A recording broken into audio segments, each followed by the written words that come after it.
அனைவருக்கும் வணக்கம். 11th new Tamil book இயல் 2 விரிவானம். யானை டாக்டர் ஜெயமோகன். காட்டின் வளத்திற்கு அடிப்படையாக விளங்கும் யானைகளை காட்டின் மூலவர் என்பர்.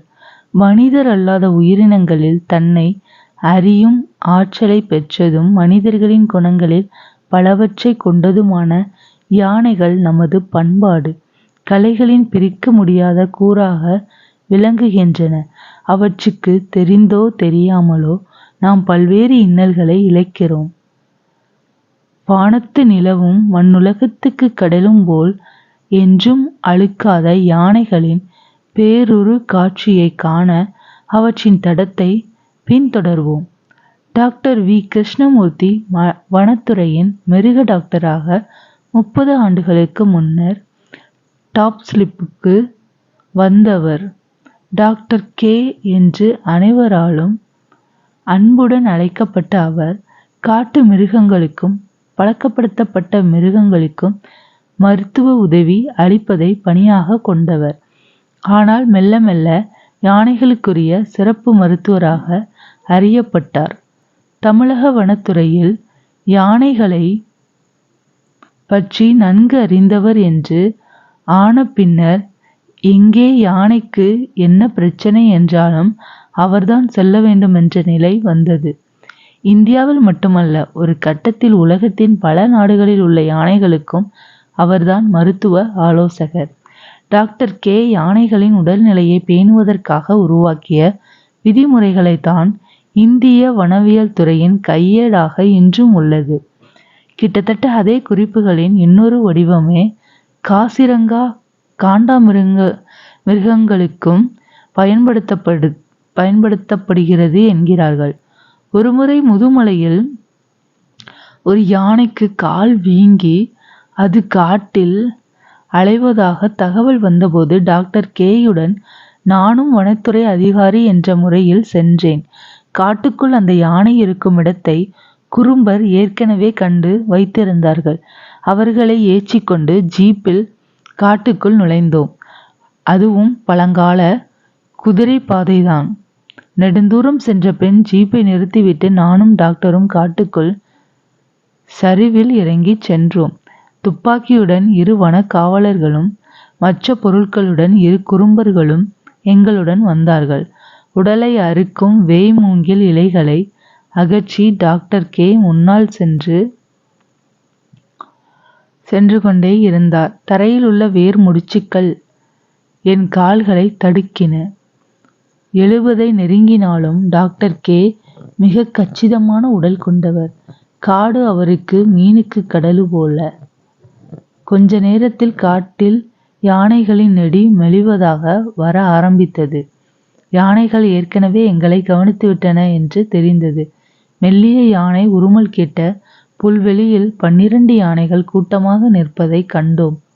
எங்கள் கண்களை ஓட்டிய போது மேலும் 6 யானைகள் மூங்கில் புதர்களுக்குள் மேய்ந்து கொண்டிருந்தன. அவற்றின் அருகே 4 குட்டி யானைகளும் நிற்பது தெரிந்தது. டாக்டர் கே தன் கருவிகளை எடுத்து பொருத்தி கொண்டார். சிறிய துப்பாக்கி போன்று ஒன்று, அதில் மாத்திரையே குண்டாக இருக்கும். யானையை கூர்ந்து தொலைநோக்கியால் கவனித்தார். அதன் எடையை அவதானிக்கிறார் என்று தெரிந்தது. எடைக்கு ஏற்பத்தான் அந்த யானைக்கான மயக்க மருந்தின் அளவை தீர்மானிக்க முடியும். அவர் முழுமையாக தனக்குள் மூழ்கி வேலை செய்வதை பார்த்து கொண்டிருந்தேன். கருவிகளை பொருத்தி கையில் எடுத்துக்கொண்டு, நீங்க இங்க இருங்க, நான் போய் பார்க்கிறேன் என்றார். அவரிடம் எதுவும் சொல்ல முடியாதென்று ஏற்கனவே நான் நன்றாக அறிந்திருந்தேன். அந்த யானை பெரிய மரத்தடிக்கு பக்கத்துல நின்னுக்கிட்டு இருக்கு. கீழே விழுந்தா அடிபட்டுரும். அதை கொஞ்சம் சதுப்பு பகுதிக்கு கொண்டு வரணும். மற்ற யானைகள் விவரம் புரியாம ரெசிஸ்ட் பண்ணும் என்றார். யானைகளுக்கு தெரியுமா இந்த காயத்துக்கு காரணம் மனுஷங்கதான்னு என்று கேட்டேன். கண்டிப்பா ரொம்ப நல்லா தெரியும் என்றார். மனிதனின் கீழ்மைகள் நாள்தோறும் வளர்வதன் சாட்சியாக யானையின் மரணங்கள் நிகழ்கின்றன. சுற்றுப்பயணம் என்ற பெயரில் காட்டுக்கு வரும் வசதியானவர்களும் படித்தவர்களும் குடித்துவிட்டு வெறியுடன் காட்டு மரத்தின் மீது வீசி எறியும் மது குப்பிகள் மிகவும் ஆபத்தானவை. மற்ற எந்த மிருகத்தை விடவும் யானைகளுக்கு மிக அபாயகரமானவை. யானையின் அடிக்கால் மணல் முட்டை போன்றது. மரத்தடியில் கிடக்கும் குப்பியின் பாகங்கள் அதன் மகத்தான எடை காரணமாக பாதங்களுக்குள் முழுக்க புகுந்துவிடும். நடக்க நடக்க உள்ளே செல்லும். அதன் பின்னால் யானையால் நடக்க முடியாது. காயம் சீல் வைக்கும். குருதி பாதைகளையோ எலும்பையோ அவை தொட்டுவிட்டதென்றால் அதன் பின் யானை உயிருடன் எஞ்சாது. நிகண்டுகளில் யானையை குறிக்கும் வேறு சொற்கள்: கயம், வேலல், களிறு, பிளிறு, களபம், மாதங்கம், கைமா, வாரணம், அஞ்சனாவதி, அத்தி, அத்தினி, அரசுவா, அள்ளியன், அனுப்பவமை, ஆனை, இபம், இரதி, குஞ்சரம், வல்விலங்கு, கரி, அஞ்சனம். 21 பேரு நிகண்டுகளில் யானையை குறிக்கும் பெயர்கள். ஆனால் உயிர் போற வலி இருந்தாலும் யானை அலறாது, துடிக்காது. கண் மட்டும் நல்லா சுருங்கி இருக்கும். உடம்பு அங்கங்க அதிரும். யானை சம்மதிச்சா அதுக்கு மயக்க மருந்தே கொடுக்காம கூட அறுவை சிகிச்சை பண்ணலாம். அந்த அளவுக்கு பொறுமையா ஒத்துக்கிட்டு நிற்கும். என்ன ஒரு படைப்பு! கடவுள் அவரோட நல்ல மனநிலையில் படைச்சிருக்கார் என்று சொல்லிக்கொண்டே டாக்டர் கே ஓடையை கடந்து இறங்கினார். யானைகளை நெருங்கிய போது நடுவே நின்ற பெரிய பிடி யானை உரக்க பிளிறியது. அதை கேட்ட மற்ற யானைகளும் பிளிறின. அவை டாக்டர் கேயை நோக்கி திரும்பின. பிடி யானையின் காதுகள் வேகமாக அசைந்தன. தலையை வேகமாக குலுக்கியபடி டாக்டரை நோக்கி வந்தது. டாக்டர் கே அசையாமல் நின்றார். அது மேலும் தலையை குலுக்கி எச்சரிக்கை விடுப்பது போல பிளிறிக்கொண்டு இன்னும் 2 அடி முன்னால் வந்தது. யானை தலையை குலுக்கினால் அது எச்சரிக்கிறது, தாக்குவேன் என்றுதான் அர்த்தம். என் இதய துடிப்பை என் காதுகளில் கேட்டேன். டாக்டர் கே அசையாமல் சில நிமிடங்கள் நின்றார். யானையும் அசையாமல் நின்றது. டாக்டர் கே மேலும் முன்னே சென்றார். இப்போது அந்த யானை நெருங்கி வந்தது. ஆனால் தலையை குலுக்கவில்லை. மத்தகத்தை நன்றாக தாழ்த்தியது. அதுவும் எச்சரிக்கை அடையாளம்தான். பல மணி நேரம் நீடித்த இக்காட்சியின் முடிவில் அந்த பிடி யானை பின்வாங்கியது. அதனை பின்பற்றி அனைத்து யானைகளும் மூங்கில் கூட்டங்களுக்குள் சென்றன. டாக்டர் கே கையை தூக்கி எங்களை வரும்படி சைகை காட்டினார். நானும் பிறரும் ஓடைக்குள் இறங்கினோம். வனக்காவலர் பின்னால் தங்கிவிட நானும் குறும்பர்களும் முன்னால் சென்றோம். பாதிக்கப்பட்ட யானை சட்டென்று சாய்ந்திருந்த மரம் அதிர நிமிர்ந்து எங்களை நோக்கி வந்தது. அதன் பின்னங்கால் வீங்கி மற்ற கால்களை விட 2 மடங்காக இருந்தது. அதை கிட்டத்தட்ட இழுத்துத்தான் அது முன் நகர முடிந்தது. அது 4 அடி முன்னால் வந்ததும் டாக்டர் அதை சுட்டார். மாத்திரை அதன் தோலுக்கு மேல் பதமான சதையில் புதைந்ததும் யானை உடல் அதிர்ந்து அப்படியே நின்றது. காதுகளை அசைப்பது நின்றது. அதன் அசைவு கொஞ்சம் கொஞ்சமாக குறைந்தது. முன் காலை கொஞ்சம் வளைத்து ஆடியது. சட்டென்று பக்கவாட்டில் சாய்ந்து சேற்றை அரைந்து புல் மேல் விழுந்தது. துதிக்கையின் நுனியால் எங்களை வாசம் பிடித்த பின் யானை அசைவில் இழந்தது. டாக்டர் கே யானையின் அருகே அமர்ந்து சுறுசுறுப்பாக வேலையை தொடங்கினார். நான் அவருக்கு உதவினேன். காடுகளுக்குள் மற்ற யானைகள் எங்களையே கூர்ந்து நோக்கி கொண்டு நிற்பதை உணர்ந்தேன். யானையின் காலில் பாதி கண்ணாடி குப்பி ஒன்று முழுமையாக உள்ளே ஏறி இருந்தது. அதனை சுற்றி சீல் கட்டி பெருக்கோடி இருந்தது. கத்தியால் டாக்டர் கே அந்த பொருட்கை வெட்டி சீல்பட்ட சதையை முழுக்க சிறிய கோடாலி போன்ற கருவியால் வெட்டி எடுத்தார். ஆழ பதிந்திருந்த கண்ணாடி குப்பியை எடுத்தெறிந்தார். 1 வாரம் கூட ஆகலை, பொழைச்சது என்றார். தலையணை அளவுக்கு பஞ்சை எடுத்து அதில் மருந்தை நனைத்து உள்ளே திணித்து இறுக்கி வைத்து பெரிய துணியொன்றால் சுற்றி கட்டினார். அதன் பசை இறுக்கமாக ஒட்டி கொண்டது. அதன் காலில் கூடார துணி போன்ற தோலின் மீது சிறிய எவர் சில்வர் கிளிப்புகளை குத்தி இறுக்கி அதனுடன் துணியைச் சேர்த்து ஒட்டி கட்டி இறுக்கி முடித்தார். அதன் மேல் கீழே கிடந்த கரிய சேற்றை அள்ளி நன்றாக பூசினார். யானையின் காதில் அதை திரும்பவும் கண்டுபிடிப்பதற்கான சிக்னலர் கம்மலை குத்தி அணிவித்துவிட்டு எழுந்தோம். மறைந்திருந்த யானைகள் ஒவ்வொன்றாக தரையில் கிடந்த யானையை சூழ்ந்து கொண்டன. துணியை துதிக்கையால் தடவி பரிசோதனை செய்து பெரிய யானை மெல்ல பிளிர மற்ற யானைகளும் அதனைத் தொடர்ந்து பிளிரின. ஒரு குட்டி யானை மட்டும் மஞ்சனத்தி மரத்தடியில் நின்று காதுகளை முன்னால் தள்ளி எங்களையே பார்த்தது. துணிக்கட்டை அவுத்துறாதுல என்றேன். அதுக்கு தெரியும்.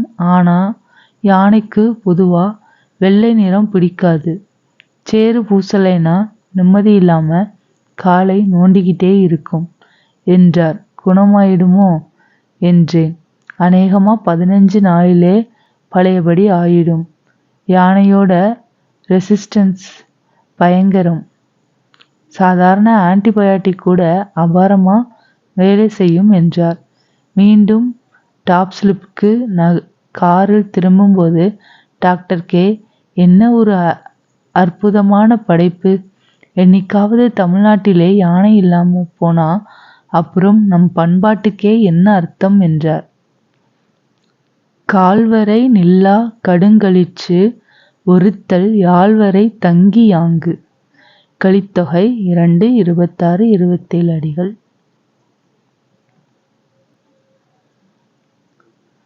மனிதர்கள் தவிர்த்த மற்ற விலங்குகளுள் யானைகள் அதிக நாட்கள் வாழும் தரைவாழ் விலங்குகள் ஆகும். வேட்டை விலங்குகளாகவும் காட்டுயிர்களின் உணவு படிநிலையில் உயர்நிலையிலுள்ளவையாகவும் இருக்கின்ற சிங்கம், புலி முதலியனவும் நெருங்க அஞ்சும் வலிமை கொண்டவை யானைகள்.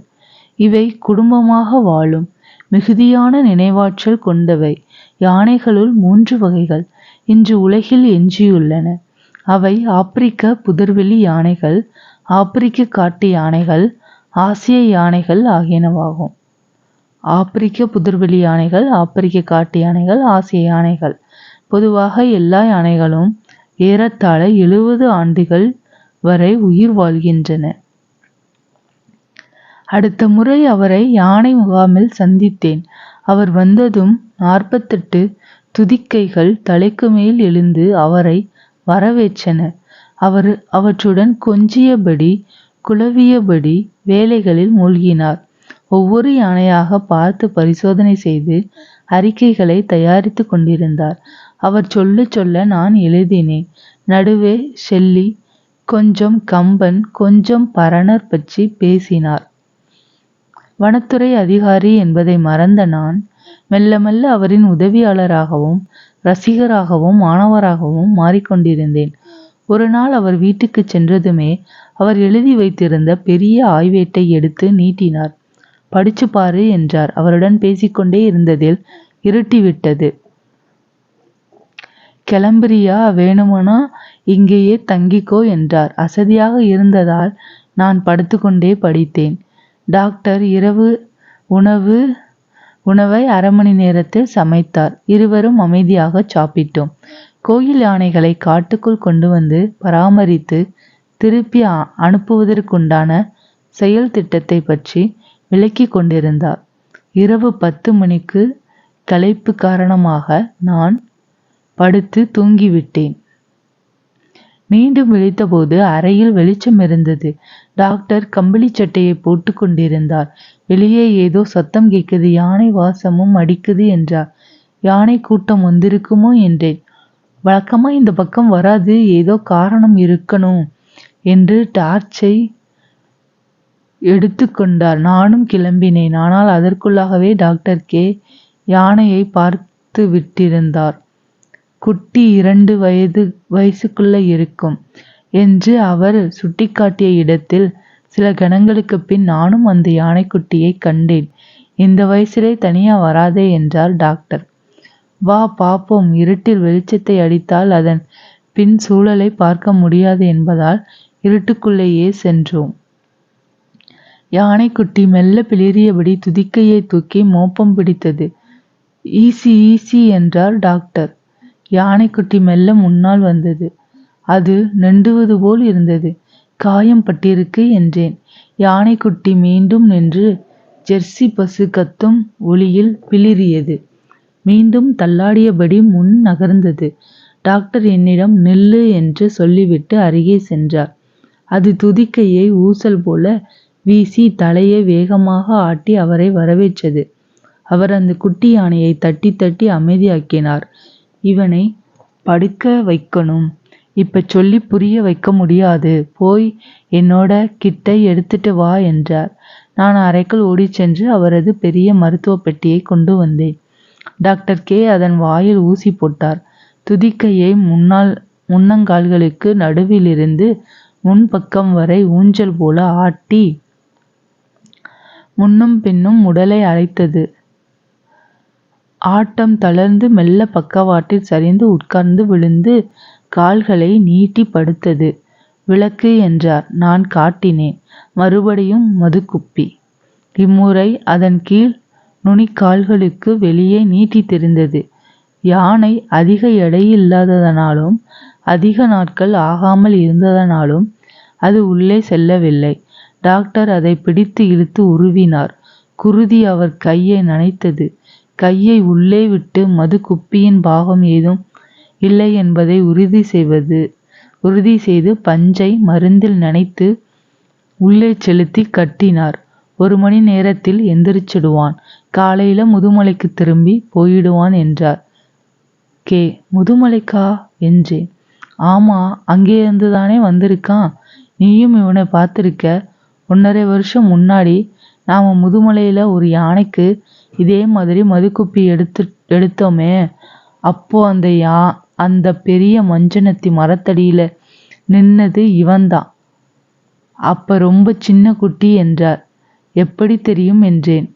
ஏன், அங்க பார்த்த ஒரு மனுஷனை உன்னால திரும்பி பார்த்தா சொல்லிட முடியாதா என்றார். பின்னர் டாக்டர் கே எழுந்து கைகளை பஞ்சால் அழுத்தி துடைத்து காகித பைக்குள் போட்டார். அவ்வளவு தூரம் உங்களை தேடியா வந்திருக்கான்? ஆச்சரியம் என்றேன். பாவம், நல்ல வழி இருந்திருக்கு. யானைகள் அடையாளங்களை கண்டு கொண்டு தேடிச் செல்வதை பற்றி நிறையவே கேள்விப்பட்டிருக்கிறேன். 300 கிலோமீட்டர் தூரம் கூட யானைகள் தேடிச் செல்வது உண்டு. அவை சிறு தகவலை கூட மறப்பதில்லை என்றார். இருந்தாலும் ஜீப்பில் திரும்பிய எங்களை ஒரு குட்டி யானை அத்தனை தூரம் தேடி வந்தது என்னை பிரமிப்பூட்டியது.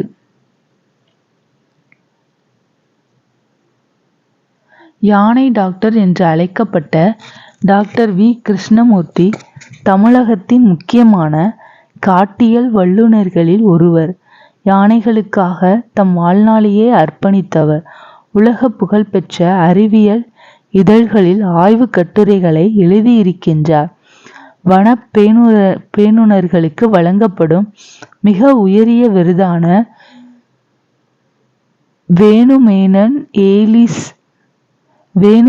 ஏலிஸ் விருதினை 2000 ஆண்டில் பெற்றார். தமிழக கோவில் யானைகளுக்கு வன புத்துணர்ச்சி திட்டத்தை அறிமுகப்படுத்தி அரசின் மூலம் செயல்படுத்தியவர்.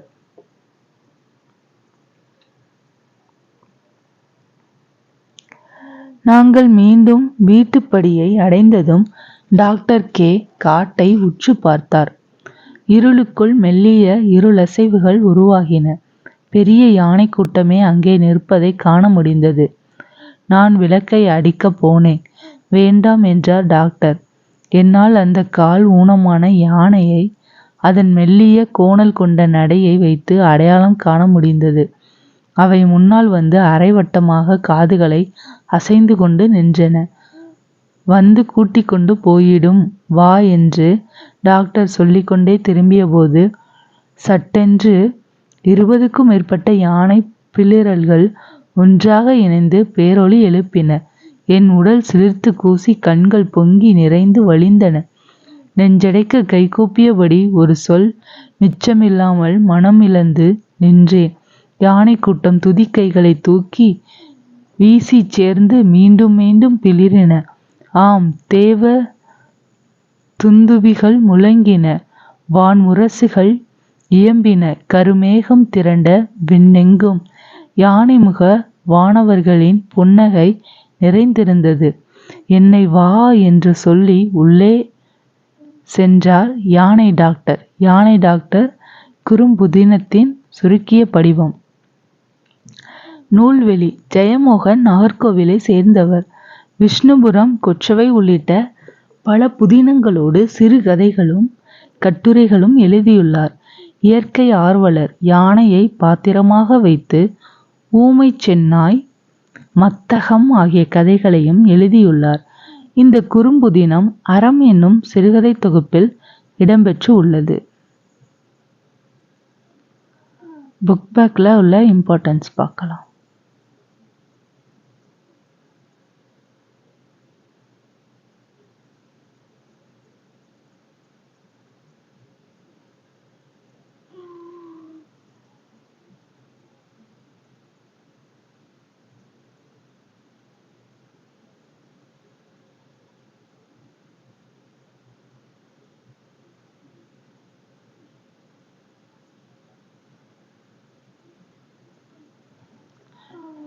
மொழியை ஆள்வோம். ஆப்ரஹாம் பண்டிதர் 1859 1919. சான்றோர் சித்திரம். தமிழிசை இயக்கத்தின் தந்தை என்று போற்றப்படும் ஆப்ரஹாம் பண்டிதர் தென்காசிக்கு அருகேயுள்ள சாம்பவர் வடகரை என்னும் சிற்றூரில் பிறந்தவர். தென்காசிக்கு அருகேயுள்ள சாம்பவர் வடகரை என்னும் சிற்றூரில் பிறந்தவர். இளமையிலேயே புகைப்படக்கலை, அச்சுக்கலை, ஜோதிடம், மருத்துவம், இசை ஆகிய துறைகளில் பெரு விருப்பம் கொண்டு நேரம் கிடைக்கும் போதெல்லாம் அதன் நுட்பங்களை பயின்றார். திண்டுக்கல்லில் ஆசிரியராக பணியாற்றும் போதே சித்த மருத்துவத்தில் சீரிய அறிவு பெற்று மக்களால் அன்புடன் பண்டுவர் மருத்துவர் என்று அழைக்க பெற்றார். சில ஆண்டுகள் பணியாற்றிய பின் அதை விடுத்து முழுமையாக சித்த மருத்துவத்தில் கவனம் செலுத்தினார். தஞ்சையில் குடியேறினார். மக்கள் அவரை பண்டிதர் என அழைக்க தொடங்கினர். பண்டை தமிழ் நூல்களையெல்லாம் ஆழ்ந்து கற்று சங்கீத வித்யாயா மகாஜன சங்கம் என்னும் அமைப்பை உருவாக்கி தமது சொந்த செலவிலேயே தமிழிசை மாநாடுகள் நடத்தினார். அனைத்திந்திய அளவில் நடந்த இசை மாநாடுகளுக்கும் சென்று உரையாற்றினார். அவருடைய இசைத்தமிழ் தொண்டின் சிகரம் கருணாமிர்த சாகரம். 71 ஆண்டுகள் வாழ்ந்து தமிழுக்கு தொண்டு செய்தவர் ஆப்ரஹாம் பண்டிதர். இவர் சங்கீத வித்யாய மகாஜன சங்கம் ஒன்றை உருவாக்கியவர்.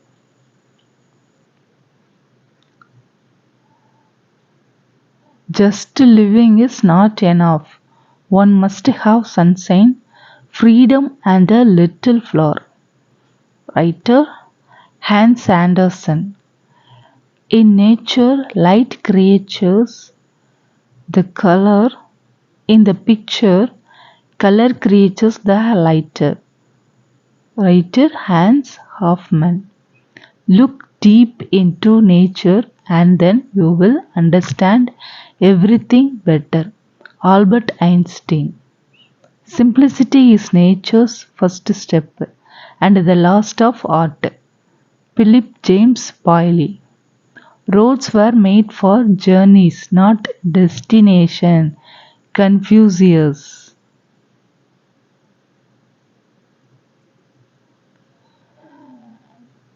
மீன்கள் கோடி கோடி சூழ வெண்ணிலாவே, ஒரு வெள்ளியோடம் போல வரும் வெண்ணிலாவே, வளர்ந்து வளர்ந்து வந்த வெண்ணிலாவே, மீண்டும் வாடி வாடி போவதேனோ வெண்ணிலாவே, கூகையாந்தை போல நீயும் வெண்ணிலாவே, பகல் கூட்டினில் உறங்குவாயோ வெண்ணிலாவே, பந்தடிப்போம் உன்னை என்று வெண்ணிலாவே, நீயும் பாரில் வர அஞ்சினையோ வெண்ணிலாவே.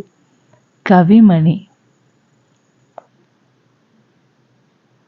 விழுந்த மலர் கிளைக்கு திரும்புகிறது. அடடா வண்ணத்து பூச்சி. மோரி டாக்கே.